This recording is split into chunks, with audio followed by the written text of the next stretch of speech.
joining us here today. I'm very happy that we could use the opportunity that Professor Olsen was in Colombia, and we could just snatch her and use this time to learn from her.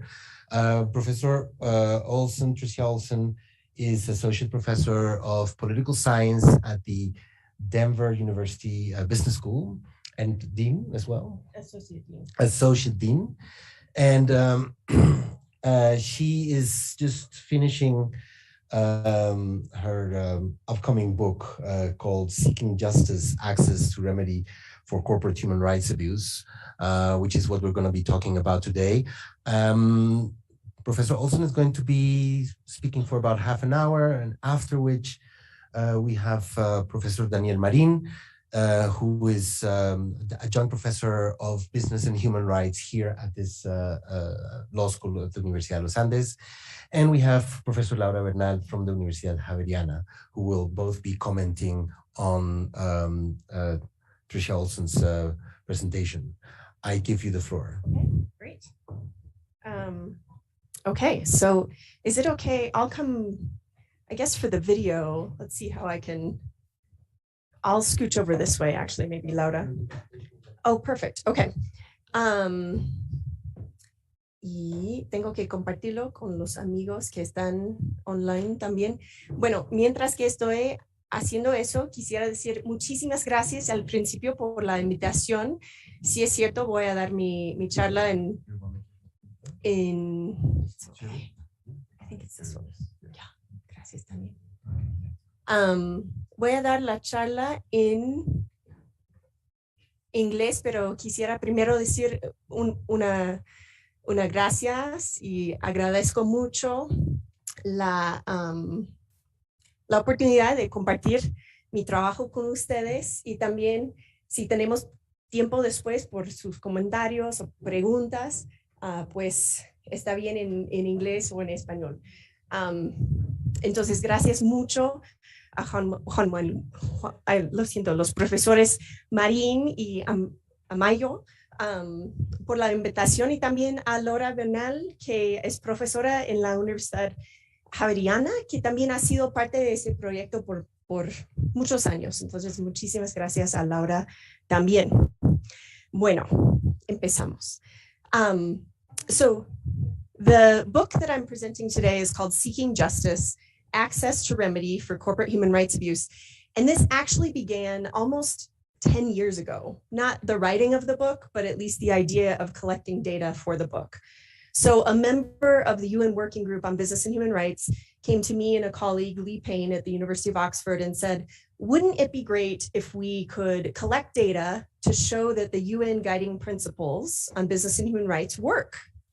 And we said, well, we can collect the data, but we don't know if they work. That's kind of an empirical question. And so we clarified that and essentially kind of moved on with this project of collecting data for business and human rights. And so Lee Payne has worked with Laura and Gabriel Pereira, another colleague of ours, on more historic abuses of business in transitional justice efforts. But I really took this project forward in terms of looking at more modern allegations of corporate human rights abuse, and importantly, whether victims have access to remedy. So we had a little bit of a delay getting here, and my apologies for that. So I'm going to run through maybe some of the context a little bit more quickly. But today I'm going to share with you the puzzle, the context and argument, the data and findings of the book, and ultimately kind of the broader implications. It's hard to share 10 years worth of work and one book in 30 minutes or less, but we're all in this together, and so we'll see what I can do here. So first of all, the puzzle.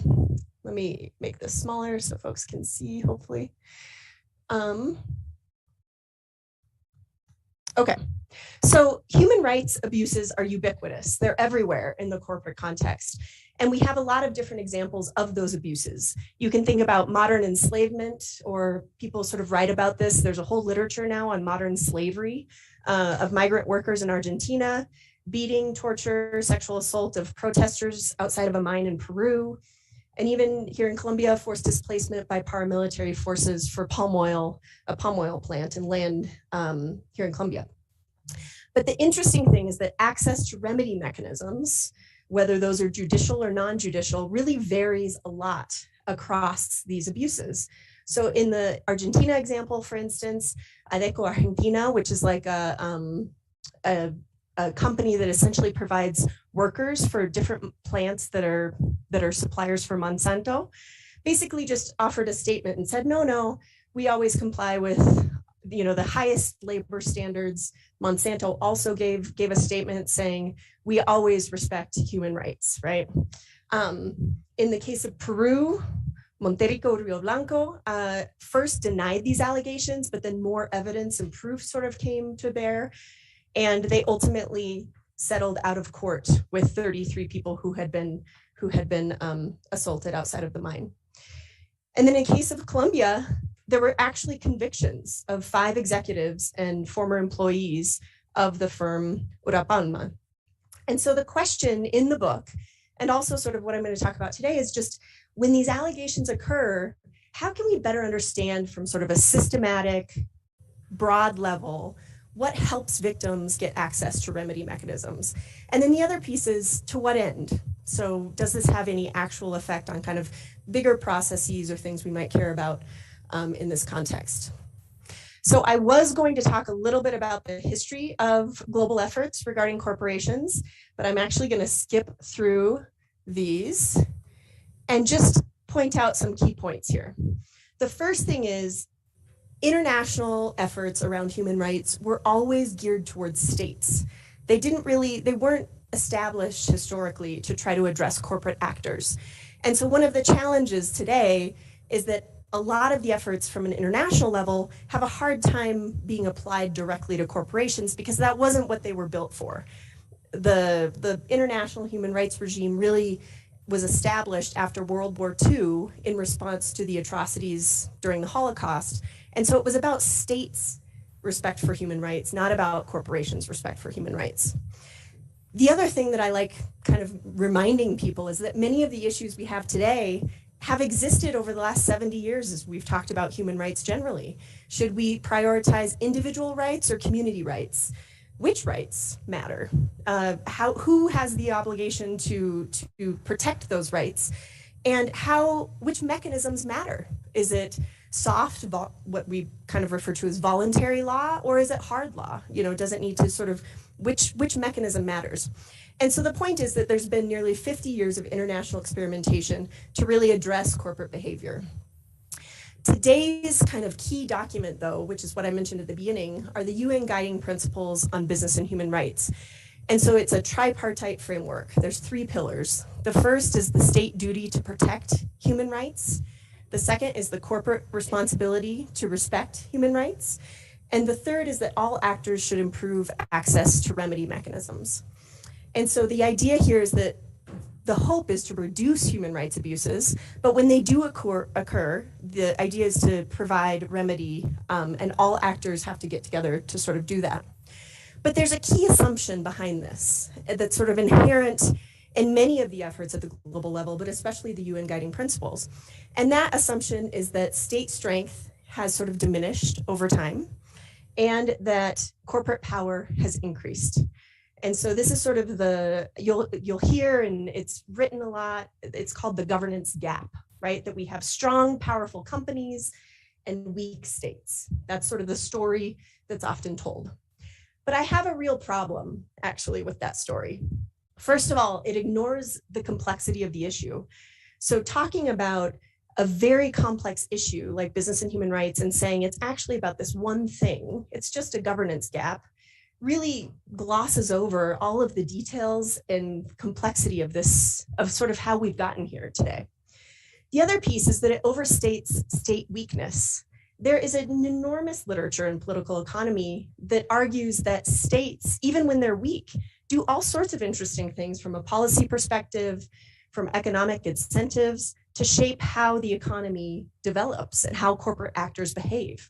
So whether that's through industry associations, whether that's through how they respond to crises. I mean, relatively weak states shape corporate actors all the time. And the other piece is corporate strength is a result of state policy.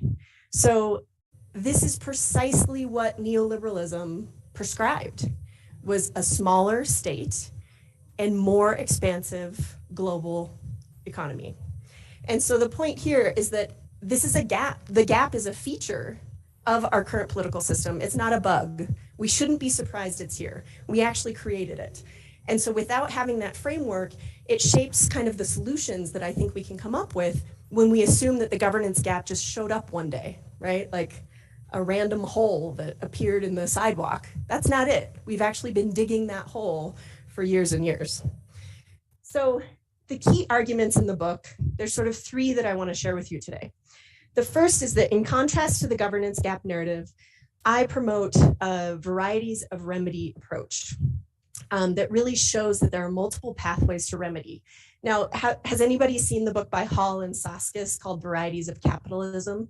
It compares these like two, I'm a political scientist, so that's a totally acceptable answer. But Varieties of Capitalism is this very well-known book within political science. And so I call it the Varieties of Remedy approach because it's sort of a play on words. This is the antidote, or kind of the much needed counterpart to the Varieties of Capitalism literature. The second piece that I'll share is that contestation about business and human rights is ongoing. It won't go away. I think in much of the literature, we're looking for sort of a solution. What's the proper recipe for the economy, for politics? And what we actually have to embrace, and I'll talk a little bit about this, is that contestation is perennial, meaning it will never go away. It is part of the way in which our economic and political systems shape one another and continue to form over time. And then the final piece is that state and domestic civil society actors play an absolutely crucial role. The state facilitates remedy while domestic NGOs facilitate greater access to both types of remedy. And so I'll come back to this as well. So I won't go into great depth about this, but in the book, I use this political theory called agonism. And I find it really interesting. There's another theory by Habermas around deliberative democracy, which in its most basic form sort of suggests that if everybody gets together and talks about the issues, we'll come to sort of the best solution. And there's a lot of emphasis on consensus. Well, agonism alternatively says consensus is a misnomer. Consensus is just a farce. It's sort of an image, because as soon as we all agree on something, someone within our group, or maybe somebody who wasn't in the room, will say, no, actually, that's not what I want, right? So consensus, by definition, or consensus, right, creates new preferences and new ways of thinking about things.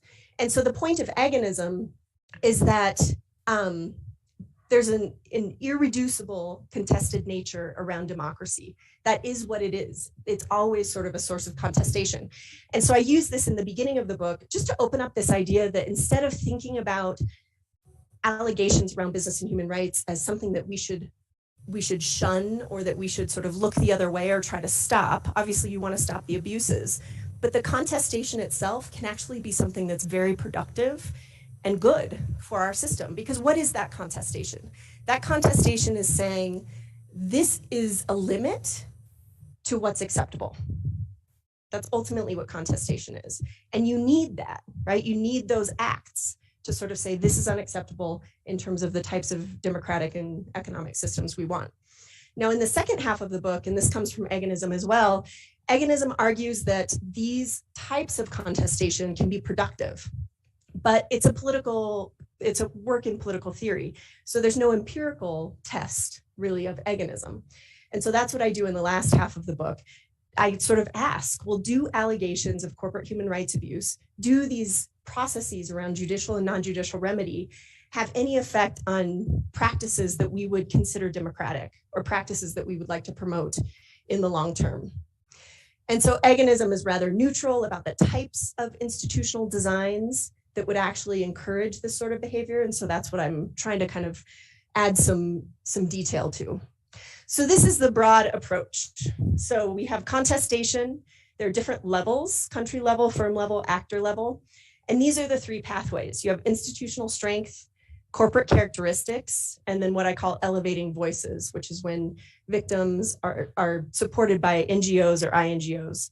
And this shapes the type of remedy mechanisms that people have access to.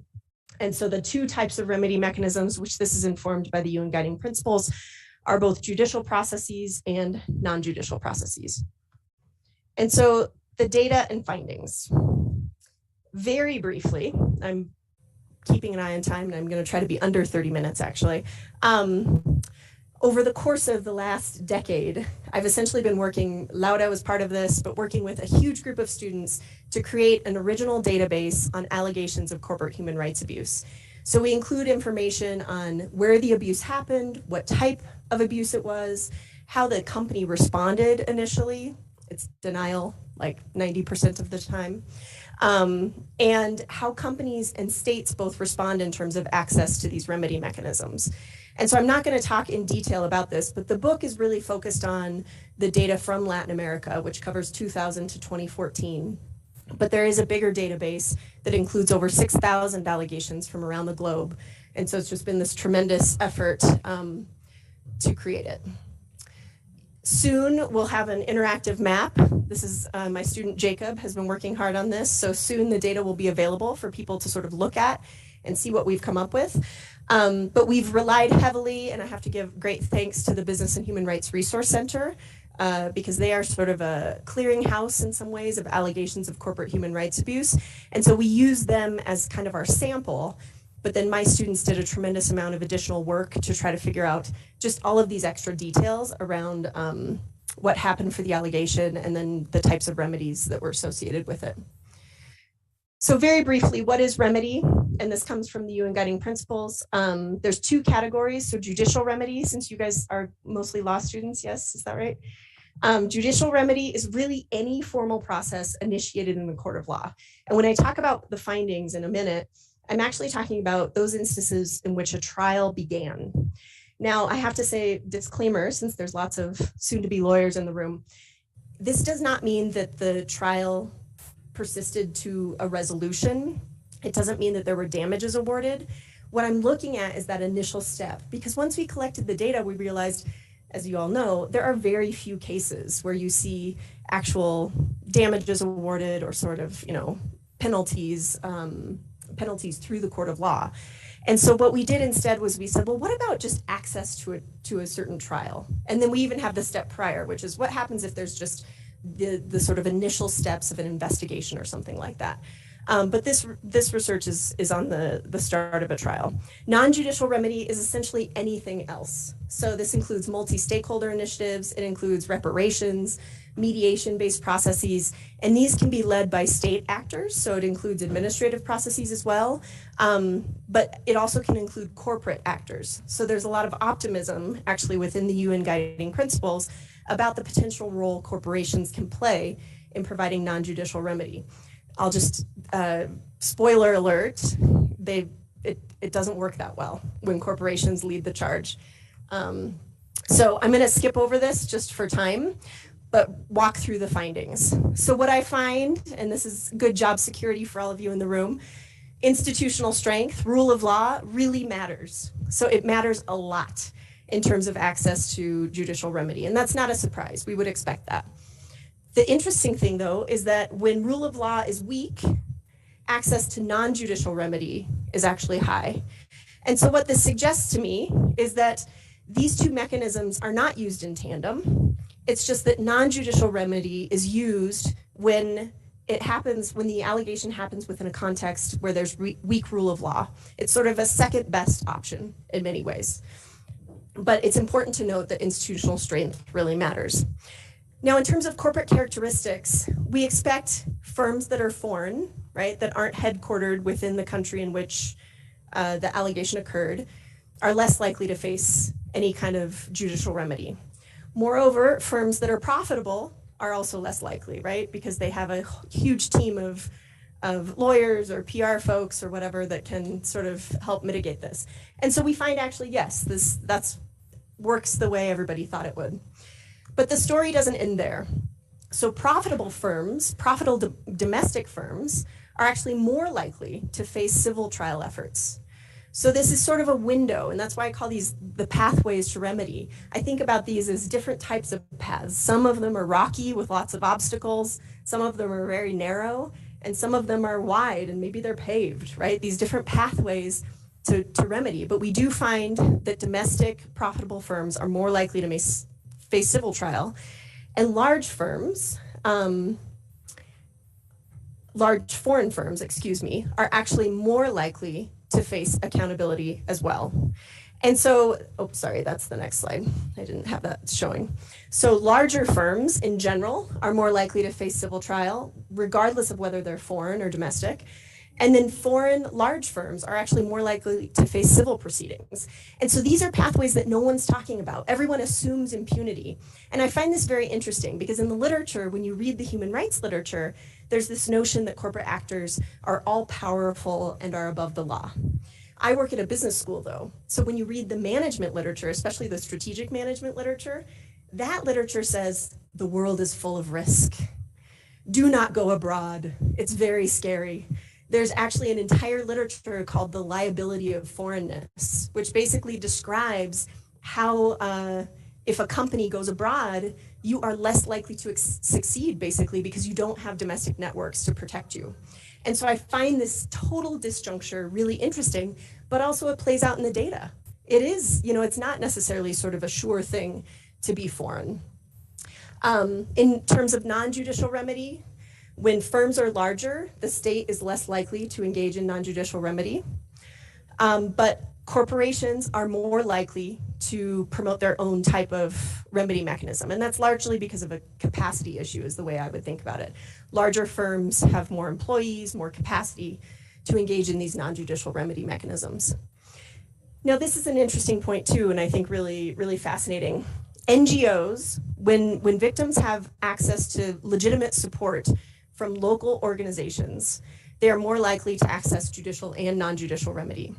This finding does not hold for INGOs, international NGOs. And in the literature that I know best, that's actually kind of surprising because a lot of INGOs were thought to have really pushed states to become more responsible actors with regard to human rights. And so to not find this in the corporate setting is interesting. But I think it's largely because INGOs, their job is kind of this naming shaming. And so maybe stockholders hear about this, or maybe consumers hear about this, but that doesn't do anything for actual local remedy efforts for victims. And so it's not that it's unproductive, it's just a very different focus, I think, on average than local NGOs. But this comes up time and time again in the data. It's local NGOs and it's substantive support. So we separated out those local NGOs that just simply report the allegation from those that actually provide some kind of support in terms of navigating the bureaucratic process, documenting the allegation itself, and those sorts of things. So the implications. This is actually a picture from 2014 in Argentina. They were celebrating, it was the 38th anniversary of the end of the dictatorship. And this sign, democracy or corporations, right, really indicates, I think, what is at the heart of this book. And so the implications of this research really is getting at this notion that economic growth is unequally distributed.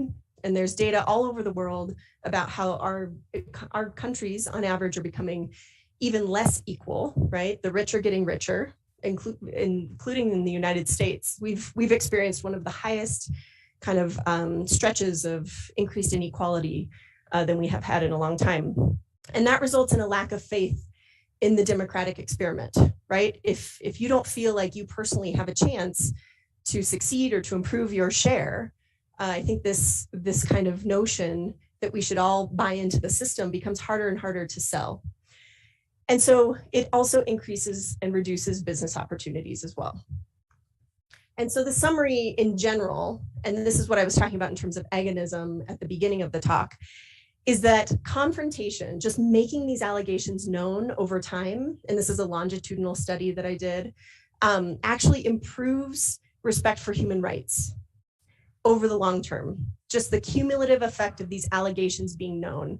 So in your work as lawyers, right, just kind of making those claims and helping people understand, even if it doesn't, end up sort of having the outcome that you'd hoped for, making the claim actually has a real effect over time in the aggregate. The other piece is judicial remedy efforts improve human rights and civic empowerment.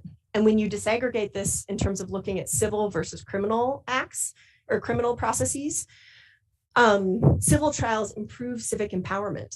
So people see this, they see the state responding to their claim, and they feel an increased sense of empowerment in terms of their own participation in the democratic experiment. Criminal trials improve the respect for human rights as well, right? And so I think that's actually really interesting. Non-judicial remedy efforts, and I kind of gave this away earlier, when states lead non-judicial remedy efforts, that improves the long-term respect for human rights. But when corporations, you look at the cumulative effect of corporations' efforts, there's no improvement in these democratic practices at all. And so while those efforts may be sufficient to reduce or to sort of address that sort of very specific, confrontation or contestation or disagreement, it doesn't do anything in terms of broader messages around respect for human rights or individuals' sense of engagement or empowerment in the process. And so the key piece is the state is actually crucial. Now I'm just gonna skip over that. And the last thing I guess there's two quotes that I'll end with here. The first is really just this notion of the imperfection of our democracy, right? All democracies.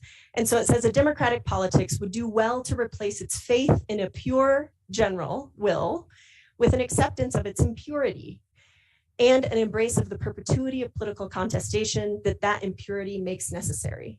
So the process is not perfect. It's not clean. It's always messy. And that is sort of a characteristic by definition. And this last quote says, the choice is not globalization or not, but a relatively legitimate globalization with a measure of democratic and pluralistic external accountability over powerful entities and illegitimate globalization without such accountability. Now, the very last thing I want to end with, which I think is fascinating, who's heard of Adam Smith? Oh, that one I got, good, lots. Okay, so not many people know that before he wrote The Wealth of Nations, he wrote a book called The Theory of Moral Sentiments.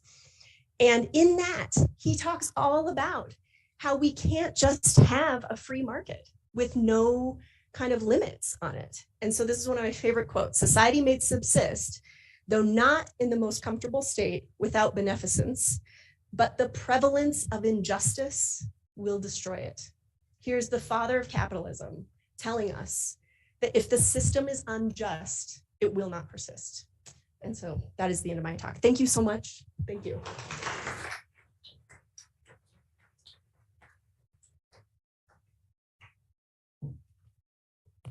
Thank you. That was really wonderful. Even though we only saw the peak of the iceberg. Please come to the table. Laura and Daniel.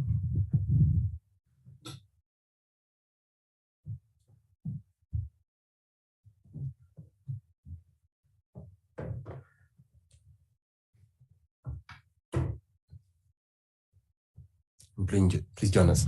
So I'm going to give the floor first to Daniel, who will comment on Tricia's presentation.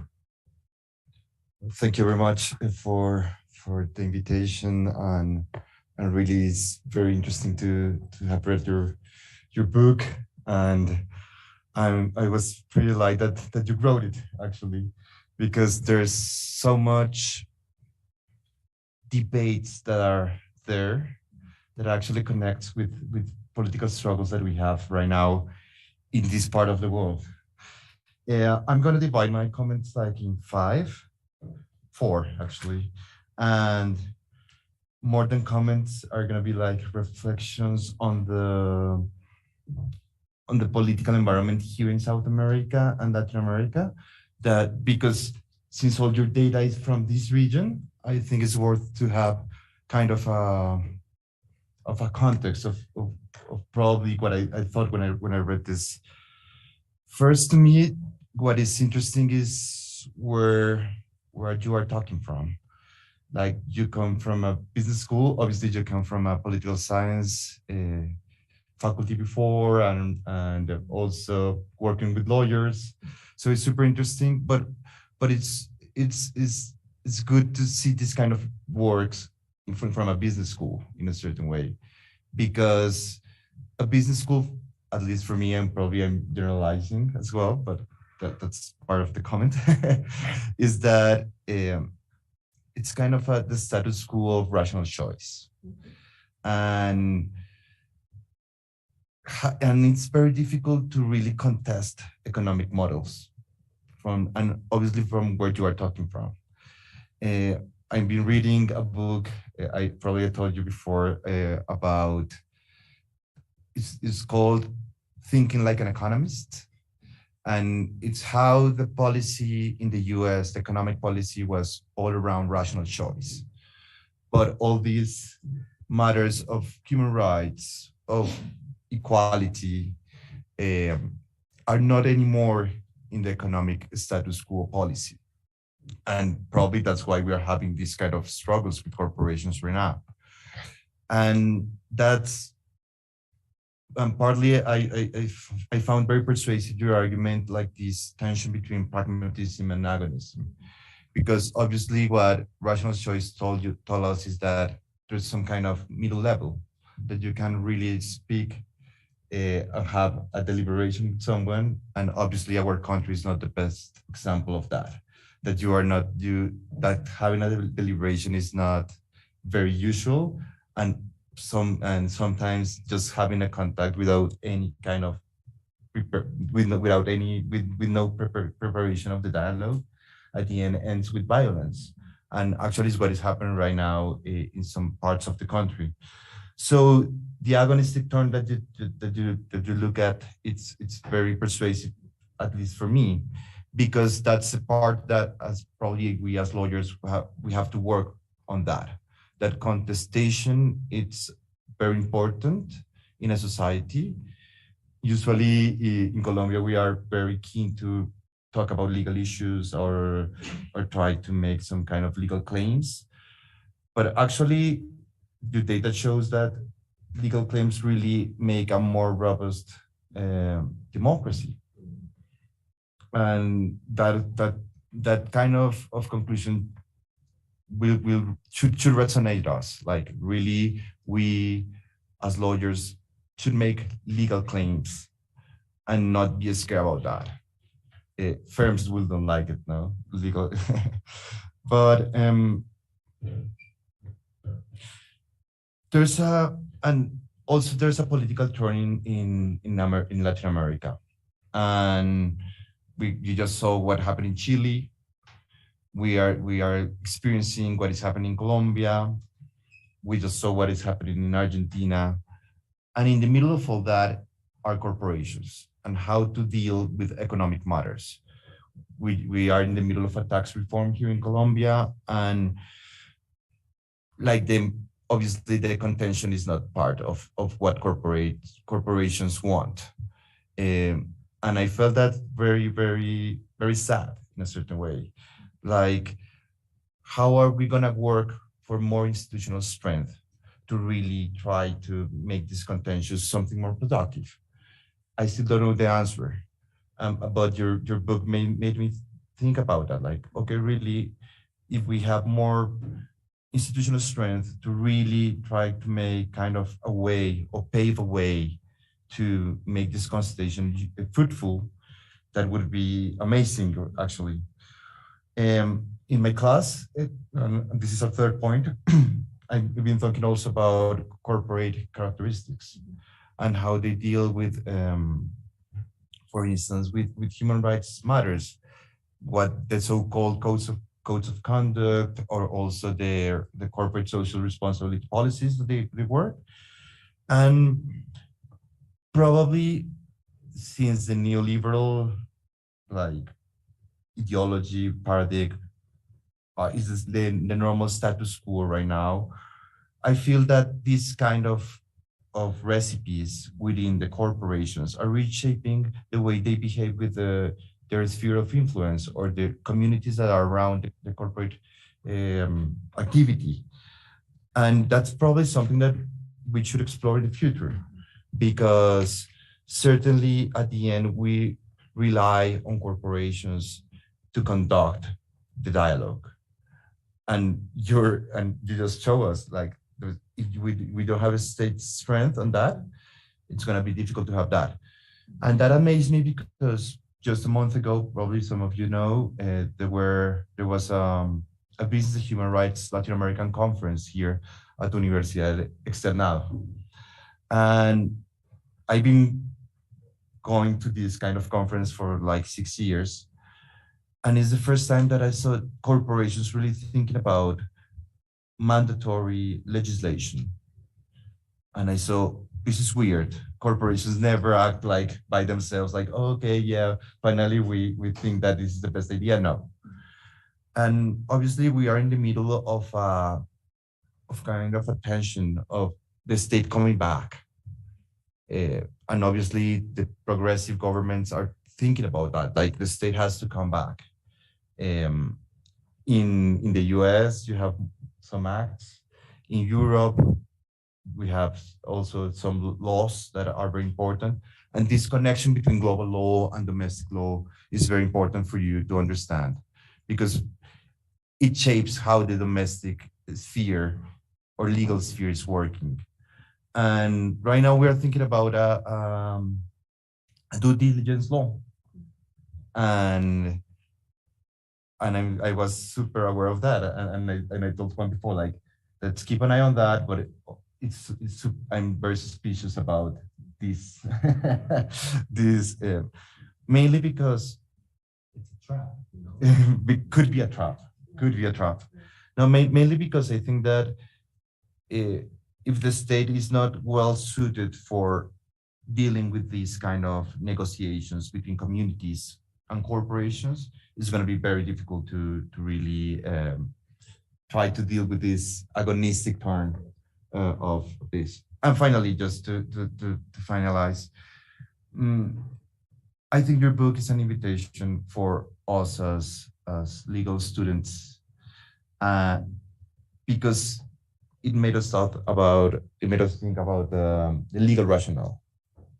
I don't know if when you studied contracts, you thought about, oh, this is very neoliberal, or when you study Derecho Societario, like corporate law, you have thought about, okay, probably we are promoting something without any critique, and if there's open critique in those kind of classes, and that really should make us think about which type of legal education are we teaching here, and obviously what is going to be the turn if we're really in this kind of crisis around the world, like if we are in the middle of a climate crisis, in the middle of an unequal crisis, poverty crisis, what is the role of corporations there? And obviously, what is our role as lawyers? Thank you very much, Tricia, for that. Thank you. I'll give the floor to Laura. Bueno, no, en inglés. Sorry, it's in English. No, it's fine. It's fine. I just, yeah. No, it's fine. It's fine. So thank you, Tricia, for the presentation of your book. I've been working with Tricia for over like a decade now, from the inception of this idea. So it's amazing to actually, listen to the ideas in the book and all the findings. I'm going to be brief because I'm sure the students want to ask you questions. But I wanted to highlight, I think that your work interacts a lot with mine, and some of your findings are opposite to what I found in my doctoral research. So I think that that's interesting. I wanted to highlight 3 findings, mainly from your book. One of them that I think we agree and we've always discussed, and it's this issue of not looking at corporations as these actors, all powerful, that whose power doesn't change in time and space. So there are companies lose power. companies lose power in time and from one country to the other. And this vision of these Goliaths that can't be beaten, that was the whole issue with not taking them to court and not moving some litigation strategies forward. So I think that's something that sort of reflects in your work, and I like that. The other thing that I also said yesterday is really valuable of this work is you see and you speak to lawyers defending victims in these cases, and you see how tired they are of going to the courts and losing and getting their cases shifted from one court to the next, from one country. And you see that they're tired and they're disappointed, and you speak with victims and that's the same. And it's a lot of effort and a lot of money, and they just don't see the results. And they see these huge companies that keep earning the profits with no consequence. But Tricia's findings, I think, are really send a message of hope in terms of, in the aggregate, if we keep doing this, if we keep raising the voices, if we keep going to the courts, even if we lose, in the end, we'll have better results in terms of human rights protection or guarantee. And I think that that's interesting, because even if you're not winning case by case, in the aggregate, you are achieving what you wanted, and is, less human rights violations by corporations. So I think that's interesting. Hold on, this. And the third point is about the state. And I think that's where I sort of moved in another direction, because I think that when you go back to the state, then you raise questions that are structural. And there are these deep, rooted things that you can't change. And then you think, I'm not going to change corruption from now until anywhere. I'm not going to fix the criminal system. I'm not going to fix this whole thing. And I think that if you focus on the state, the message for these people who are mobilizing is so, you just don't want to move forward, because if in order to have justice, you have to change the state, just pack up and go home, because you will never achieve anything. And that's where I move into a more sort of actor-led analysis, in that context, which is horrible. How do some actors manage to push these cases forward? And let's look at the power of the companies, and let's look at the power of civil society. And so that's, yeah. And then there's another issue about the state that we've always discussed, and it's the state is many things. The state is fragmented. The state has the Minister of Commerce, but the state has the Ombudsman, and the state has, so you see the state, and we saw it when we were coding this data set, and that's one of the really interesting pieces. How does the state participate in these claims? And you saw them participated in the violation with the company, but also making the claim as the Ombudsman. And so you see this tension within the state that I think is something to think about. How do you empower? How do you give more space to that part of the state? And how do you give them so that they're the state and not the other one? That's an issue, but that's important, I think. And also, as we've discussed, the state can also be an economic actor. So how do you deal with this state that is also involved in the market and participating with companies? And I'll finish with these three sort of questions for you, because I think that first, in my analysis, I did look at access and then remedy, and if there was variation. And I think that with all the people that we've worked with, we tend to think that the cost for companies really comes with the conviction at the end. And so we always push for the conviction because we think that that's where the cost, that's where the cost comes, for them. And they're cost benefit entities, and that's it. So if that's the case, we always thought that. But your research suggests that even in access, even if just the claim, that step is a cost, and it's not as low as you think. And obviously that's where you see that these large companies, because if you, the strategy with civil society organizations and is, going after these multinationals, big companies that have a reputational risk, a high reputational risk. And so it makes sense that the cost is really assigned to the access because that's the risk is there. That's where they receive the cost. But that's a very small part of the story because there are a lot of other companies, they don't care about the reputational risk, they can hold it, and they don't have any risks if they don't have any costs assigned to litigation or to non-judicial remedies because no one cares and they never get convicted. So I think that that's something, I don't know, I was just thinking about that, how do you sort of see that? The other thing is that in your elevating voices, you look at NGOs and INGOs. And what I just said is contrary to what Daniel and I have been telling everyone in litigation strategy, because we said, if these multinationals can be convicted because there are very few and it's very difficult, then why don't you create the precedent with smaller companies? You build from below and you have the precedents, and then you go to Chevron, and then you go to the big multinationals when you have a more solid legal grounding. But this suggests that they shouldn't abandon the other tactic of keep pushing the big companies. So I think that that's interesting. In the elevating voices part, I was thinking that you looked at these two actors separately, but I looked at them as part of transnational activism networks. So I didn't see them as independent like nodes, but as part of a big chain. And in that analysis, the INGOs did have a big part in explaining outcomes.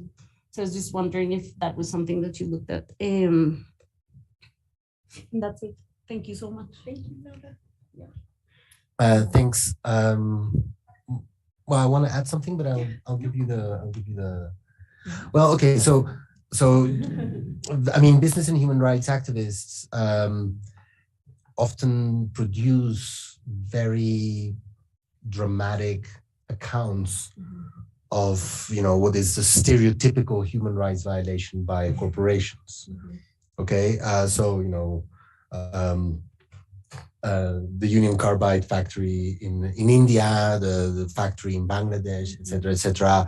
And so, but at the same time, many of them are less dramatic, less spectacular, etc. But I think it's important, nevertheless, in terms of the production of significance, to analyze the role of that type of storytelling. And I wanted to ask you if you could maybe provide us with some stories of success, stories of success, not just in terms of successful activism or successful contestation, but in terms of perhaps the kind of stuff that maybe you selected to become part of the data or maybe not, because it's where very light forms of contestation actually produce enormous results. And so that's great. Thank you. Okay, thank you so much. I'll try to keep this somewhat brief. Sort of a funny story, talking about business schools. I mean, I feel very fortunate. My business school, I have always been very clear that I study human rights, and they've supported me. And so it's a business school that takes ethics seriously. It's a business school that we ask ourselves, what kind of future managers are we creating? Just like you're asking yourself, what sort of future lawyers are we creating? And so I feel super fortunate. However, you made me laugh when you said it was the status quo of rational choice, because every time I drive into the parking garage, I think these people aren't rational. Who buys a car that loses 10 to 15% of its value the moment you buy it? That is completely irrational. And I probably drive the cheapest car in the parking garage. So that also just makes me feel better. But anyway, I think there's lots of ways in which we assume rationality and then it just falls apart, in a lot of different ways. So I thought that was sort of funny. The other thing I was going to say is that there are these instances, and I have another project looking at kind of more meaningful engagement by business to address these issues. So I did some field work and research in Peru, and I won't go into great detail, but there's a company there that actually has a horrific, this is a mining company, has a horrific reputation internationally. Terrible. And they essentially they tried to sell their company and no one wanted to buy it. Why? Because they have this horrible environmental record, horrible human rights record. No one wanted to touch it. And so the CEO, who doesn't actually care about this stuff, essentially was like, well, that's terrible. So we need to become number one in all of these issues, which, you know, you don't really become number one ever, but he put a lot of resources into this. And so they hired a series of consultants, and there was the same contestation. It's often with mining communities, it's about water and water use and pollution. And it was the same thing. There were a couple of protests that became violent. Nobody died, but they were hurt and injured in these protests. And this consulting agency essentially said, you cannot respond to violence with violence. The company cannot engage in this. You have to just recognize it for what it is, which is communication, that the community upon which you rely is very unhappy with the status quo. And so that company completely transformed. I almost fell on the floor when a CEO or a C-suite executive said, so we began to ask ourselves, what would this community look like when our mine has closed 30 years from now?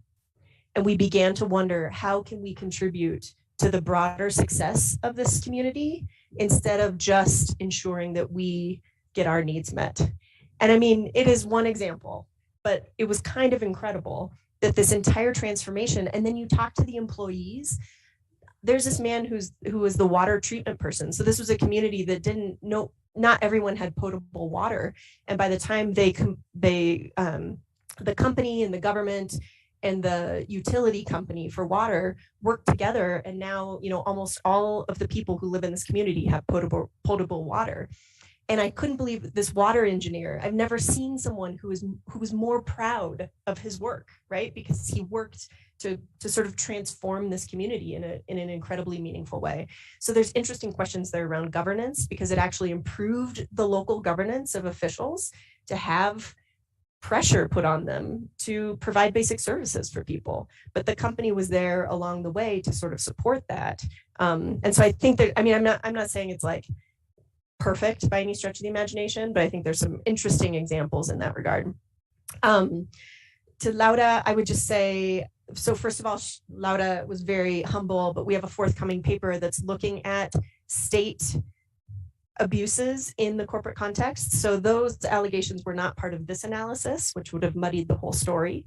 But looking at when states are involved in allegations on behalf of corporations, basically. And so we have a paper that's soon to come out, I hope. And so in some ways, I think thinking about like where companies feel the cost. So there's another example, Newmont Mining, actually their headquarters is just 25 minutes from my university, just down the road. And so they often come to the university, you know, they're a corporate actor. And I'll never forget, the chief financial officer was talking to a bunch of students one day. And this is the mine, of course, that owns Yanacocha in Cajamarca, Peru, in northern Peru. And he said, if you don't have your social and environmental plan set, you can throw your financial model out the window. And here's a company that estimates they've lost $2.1 billion because of the social unrest around that mine. And so in some ways, I think people, you know, executives know this. They know that there's a cost to it. In that case, I mean, there are some legal claims in that case, but the real gist of it was just community protest around the mine itself. So it is, I mean, claim making in sort of, there's a lot of variation in terms of how big those claims are, but there's real effect there in terms of its role. And so that kind of leads me to Juan Manuel's question in terms of some less dramatic but positive accounts. And I think there's some really interesting ones. I mean, there's one woman that I hope I get to meet before, you know, while I'm on this earth. But she's a mother in Paraguay whose child was killed because he was sprayed by landowners who used Monsanto like pesticides. And there's different accounts, but he was either coming home from the store or home from school. And it was pretty clear that the landowners didn't like that they walked across their property. And so they just sprayed him with pesticides and he ended up dying 4 days later. This woman, and again, Paraguay, right? So there's weak institutions. So this is very unlikely actually for her to sort of succeed, but there's both a civil and a criminal case. The civil case actually had two guilty, am I right on that? No, I'm forgetting the details exactly. But the two landowners were actually found guilty for having, killed this child. Subsequently, however, and this is part of like the story, and this happens a lot, the lawyer who had delivered the guilty verdicts, actually, there was an appeals process. And so then the ruling was overturned. That was appealed, of course, and then the ruling was lessened to some sort of meaningless volunteer work and a small fee paid to the family. So even though that guilty verdict exists, the actual effect on that family, was not felt or held to the extent that they'd hoped. But I often think of her. She went through tremendous. She was excommunicated from the Catholic Church because she was moving forward on the cases. And then her brother, who had been part of like an activist network, was actually killed just days prior to the start of the trial. And so while the allegation itself is actually somewhat common, unfortunately, in terms of children being exposed to toxins and stuff in the database, I do think of that as just an incredible account of this one woman's fight, essentially, and her community. It wasn't just her. I mean, she had tremendous support from her community to seek justice for the loss of her son. The other thing I would say, though, is that it's incredible the role labor unions play. So it didn't come out statistically, but just anecdotally, and I'm guessing there's probably, if you looked at these, because this is a large cross-national study, but if you looked at specific country studies, I mean, when you have a labor union at play, that's an incredible counterbalance to, corporate actors. And so there's a lot of like more mundane labor claims just about safety standards or the like, that I think are really impactful. I would say too that one interesting, in fact, Daniel mentioned like the future of this work. I am not a lawyer, but I would love to work with some lawyers to look at like, and in fact, I had somebody working on the team at some point that tried to sort of identify, well, what are the successful legal strategies for these cases? What are the types of arguments? And so I think there's really interesting variation, and this is just anecdotal, in terms of whether a claim is presented as an environmental claim or a health claim. Is it about indigenous rights or environmental sort of rights? And so there's a lot of variation in terms of how one presents these claims that I think shapes companies and states' responses to them as well. But I could talk about this for days. So I just want to thank everybody and be mindful of time. And really, again, thank you for your attention. And I'm happy to take questions. I put my email up there, but folks are more than welcome to follow up and be in conversation about this. Especially, I have to say, because the conversation is so robust right now in Colombia, more than any other country in Latin America. I think this is sort of, I was telling Daniel yesterday and a student, this is like the moment. Although there will be many moments, as my research suggests. It's a long game, but I really think this conversation is more developed in Colombia than it is potentially elsewhere. And so I really think that there's a ripe opportunity here, given the moment that your country is in and the transitions that are about to occur. So thank you. Thanks so much. We do have time for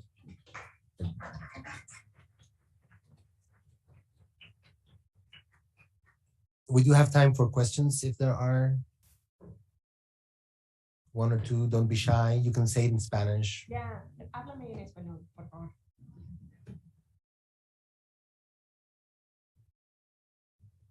I have a couple of questions about two things.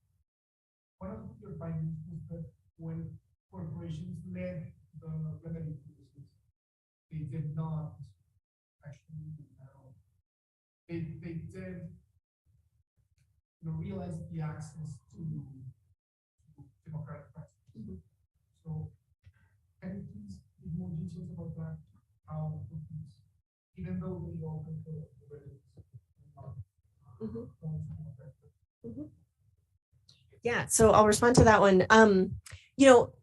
A generous interpretation of that finding is that these non-judicial remedies are relatively new for companies. They also are very broad in terms of what we consider to be a non-judicial remedy. And so there's probably additional research that needs to be done in terms of identifying characteristics associated with the non-judicial remedy that influence its quality. The UN, they have a project, it's in its fourth phase, called Access to Remedy, mechanisms. I think ARP, access to, I'm messing up the acronym. But it's basically trying to kind of identify, well, what is a good remedy? It's something that's efficient, it's transparent, it's fair, but there are all of these things. We actually thought, well, could we code that? But it's really difficult, especially for these non-judicial remedies, to find that level of detail. And then the other piece too, that I think, which is interesting about remedy, is that part of it is like, does this make a person feel whole? And that is very challenging to sort of assess. So whether it actually works, maybe you feel good on the day that the remedy occurred, but then 2 years later, you're like, no, there's new things, or it didn't work the way I thought it would. And so I sort of feel like it's a bit of a long game there. But I think part of it is with the corporate-led remedy, so that was the generous interpretation. My less generous interpretation is that companies are doing this in a very disingenuous fashion. So they bring in the people that they need to bring in, tell them what they want to hear, and do sort of the bare minimum to just resolve that particular moment. My hope would be, and actually you both mentioned this, that the European Union is looking at mandatory human rights due diligence. And so as other countries, I have questions about the Colombian due diligence law, but I think as other countries push for companies to have a more specific kind of process, that could become more robust. But at this stage, it really isn't. And one reason I wanted to highlight that is because at the UN, there's a lot of optimism and hope that companies will just take this upon themselves and help resolve these issues in a meaningful fashion. I'm skeptical. I'm hopeful. Maybe not that will happen, but but stuff will happen. Yeah. Thank you again very much. I will see most of you on Thursday, and we'll continue this conversation. Thank you so much, Tricia, for being with us, and we will see how we can get you back here. Yes.